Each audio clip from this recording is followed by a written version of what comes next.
Shout out to G-Man Boxing. Where's the piss bottle? It's over there.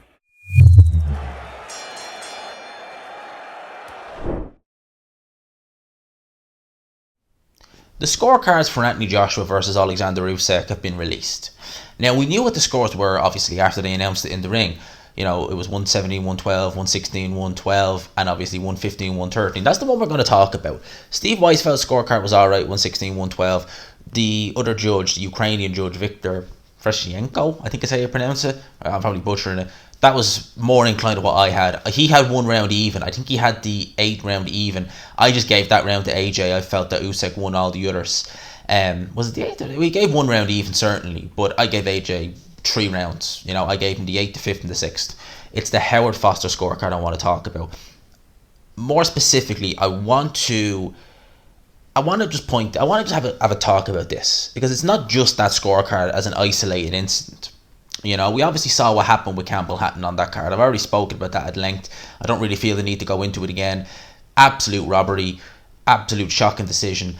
The thing that really irritates me is you listen to that clown, that fool of a man, Rob Smith, who's the secretary of the British Boxing Board of Control, and you hear the announcers, like the commentators, who say, like, for example, let's look at Kiko Martinez versus Zelfa Barrett. Whether you agree or disagree with the win, it was a very close competitive fight, but to have two scorecards actually so wide for Zelfa Barrett, it's a consistent theme. You know, when you have the commentators saying, well, boxing is very subjective, it's a subjective sport. No. If it's subjective, right, how is it that in nip and tuck fights, or in fights that could go either way, it's always the home fighter who gets it? And a lot of times the scorecards don't reflect the close fight. For example, let's look at Callum Smith versus John Ryder. A very competitive fight, very close, wide scorecards. We knew it as soon as that first scorecard went out. They gave this fight to Callum Smith. Is it incompetence? Is it subjective scoring? Or is there something else going on?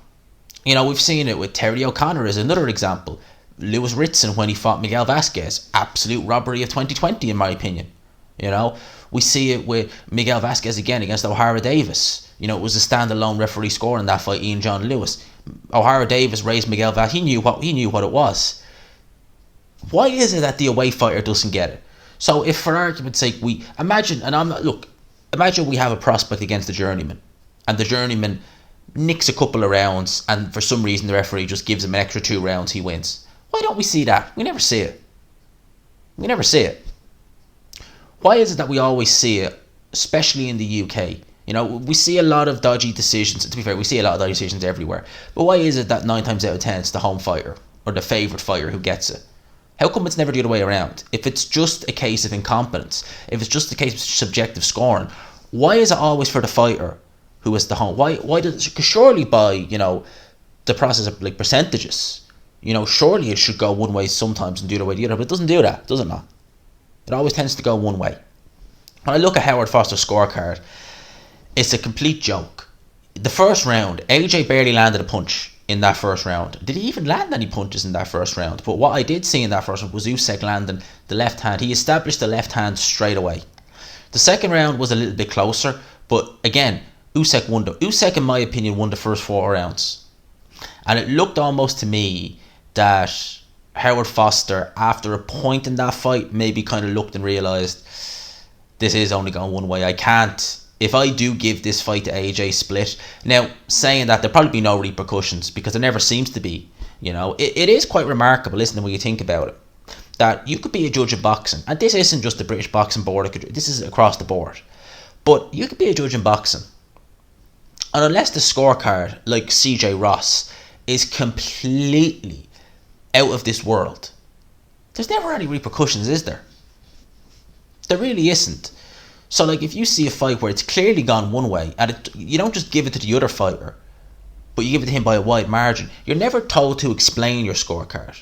It's very rare we do see judges actually come out and say, I made a mistake. There was one recently in a fight. I can't quite remember what fight it was. Was it the Oscar Valdez fight where the judge came out and said, I made a mistake? In fact, I think it might have been that against, I forget the guy's name now, Conceição. It might have been that fight where one of the judges came out and said, I messed up. But we never see it. We never see it. And why is it that we always see it with the home fighter? Because think of it like this, how often have you heard of it? And like, look, say whether you like Ty Boot or not, he said several times in live streams that, yeah, he lost a lot of fights, he lost fights legitimately. But he said, look what happens on live TV shows. So you're watching Sky, BT Sport, Channel 5, etc. Look at how often you see dodgy decisions. How often is that happening on small hall shows? You know, where the promoters are trying to push their fighters. How many times do you see it? And it's not a case of it being incompetence or being subjective, because that may you'd see a greater discrepancy in terms of, you know, dodgy decisions go one way or decision go the other or draw, you know, that kind of way, but you don't see that. You very seldom tend to see that. I joked on Hatman's Discord server after the fight where I said that Eddie Hearn must have had a chat with Rob Smith, and I said this jokingly, by the way, where Rob Smith said, okay, you get one dodgy decision, which one do you want? Do you want it for AJ? No, we don't need it for AJ. We'll take Campbell Hatton. And obviously after the fact he realised, oh, I should have said AJ. I said that jokingly, but you actually wonder, is something like that going on? Again, I'm not accusing anyone of anything, but I think questions seriously need to be asked of the British Boxing Board of Control. The fact of the matter is, it's the same people over and over again. It's the same issue over and over again with scoring. You know, whether it's Terry O'Connor, whether it's Marcus... I can't remember his name now.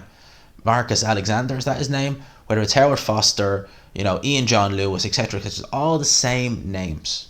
You know, all the same names, the same scorecards. You know, was it Steve Gray or was it Phil Edwards actually who was scoring the Fury Wilder fight? And I think he had it to draw.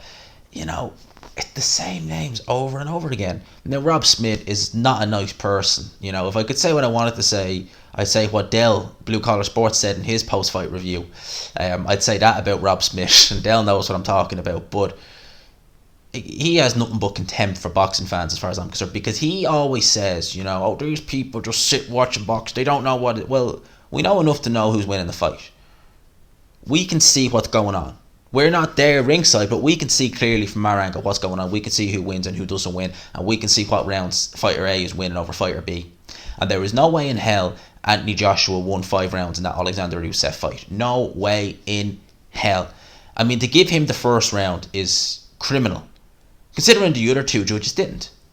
You look at the Ukrainian judge, me and him pretty much had an on-par scorecard. He gave 1 even round, I didn't. But me and him had on-par scorecards.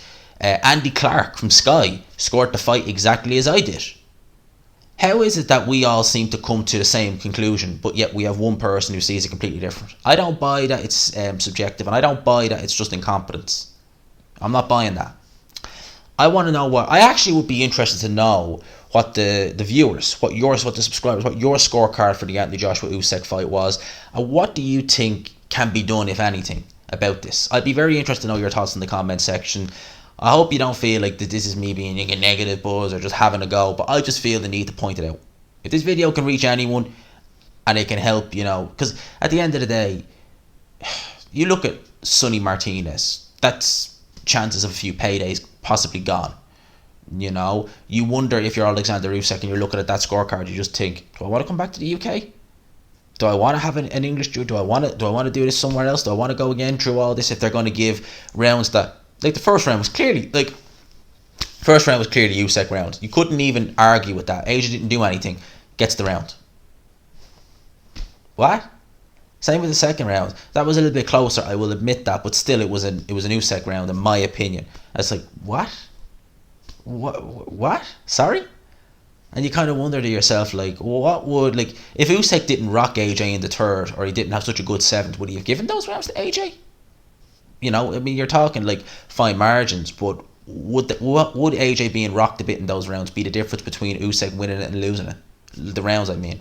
And if, say, for argument's sake, he didn't rock AJ, and there's 2 more rounds you'd be having, would that be a win for Anthony Joshua then? Like, not a win, but, you know, would it be split? It's a crazy one. It's a weird one. I just felt the need to speak about it, give my 2 cents on it. Like I said, I've watched the fight back 3 times now. I have not scored it differently from the first time I watched it live to the third time I've watched it the next day. 117, 111, Oleksandr Usyk. Could argue Usyk won the 8. Personally, I felt AJ done enough to nick the 8. The 5th and 6th were pretty clear for AJ, but that's it. That is literally every other round was Usyk and Usyk clear, as far as I'm concerned. Let me know your thoughts. What do you think can be done? And what was your score? Leave it in the comment section below. I hope you enjoyed this video. I hope it hope it made you kind of think about things and all that. I hope you enjoyed it. If you did, please smash the like button, subscribe, of course, if you haven't already. Yeah, hit that notification bell as well. And big up to Jamie from Punch Perfect Boxing on hitting the 1,000 subs. Delighted for you, mate. Absolutely delighted for you. No need to thank me. They stay for the content. Lads and lassies, peace.